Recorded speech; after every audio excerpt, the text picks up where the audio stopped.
Ramayanam part 19 continuation. వాలి వద్దకు ఇక ఏమాత్రం ఆలస్యం వద్దని శ్రీరాముణ్ణి తొందరపెట్టాడు. అందరూ కిష్కింధకు వెళ్ళారు. సుగ్రీవుడు భయంకరంగా గర్జిస్తూ వాలిని యుద్ధానికి ఆహ్వానించాడు. మహాబలశాలి అయిన వాలి క్షణాలలో అక్కడ వాలాడు. ఇద్దరి యుద్ధం అక్కడ భయానక వాతావరణాన్ని సృష్టించింది. వాలి సుగ్రీవులు ఒకే పోలికతో ఉన్నారు. అందుకే శ్రీరాముడు వాలిని స్పష్టంగా గుర్తించలేకపోయాడు. వాలి విజృంభణను తట్టుకోలేకపోయాడు. సుగ్రీవుడు శ్రీరాముణ్ణి కొరకు చూశాడు. కనిపించలేదు. గుండె గుబేలుమనింది. ప్రాణభయంతో ఋషిముఖానికి పరుగులు తీశాడు సుగ్రీవుడు.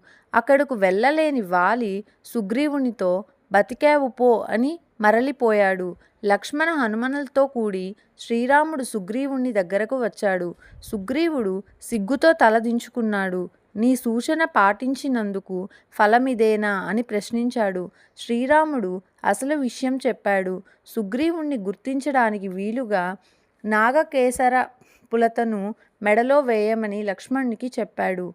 అన్న ఆజ్ఞను వెంటనే అమలు చేశాడు లక్ష్మణుడు. పూలతో నిండిన ఆ లతను ధరించి సుగ్రీవుడు తిరిగి యుద్ధానికి సన్నద్ధమయ్యాడు.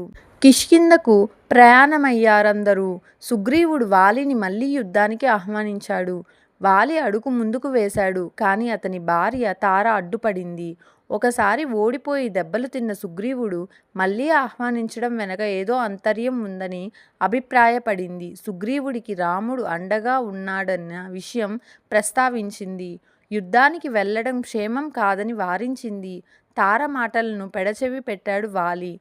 యుద్ధ దిశగా అడుగులు వేశాడు. వాలి సుగ్రీవుల పోరు తీవ్రంగా సాగుతున్నది. రక్తం కారుతున్నా పట్టించుకునే స్థితిలో లేరు వాళ్ళిద్దరూ. మెల్లమెల్లగా సుగ్రీవుని శక్తి సన్నగిల్లుతున్నది. మాటి మాటికి దిక్కులు చూస్తున్నాడు. అతని ఆంతర్యం అర్థమైంది శ్రీరాముడికి.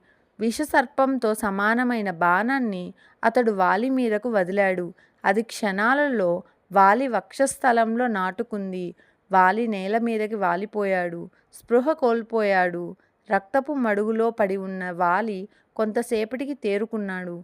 రామలక్ష్మణులను చూశాడు.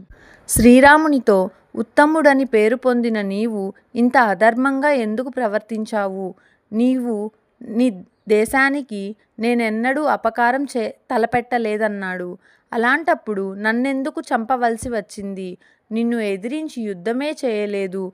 వేరొకరితో పోరుతున్నప్పుడు ఎందుకు దొంగదెబ్బ తీశావని నిలదీశాడు. సీతాదేవి కొరకు సుగ్రీవుణ్ణి ఆశ్రయించడం కన్నా తనకు కోరి ఉండే బాగుండేదన్నాడు. ఒక రోజులో సీతాదేవిని తెచ్చి అప్పచెప్పేవాడినని పలికాడు.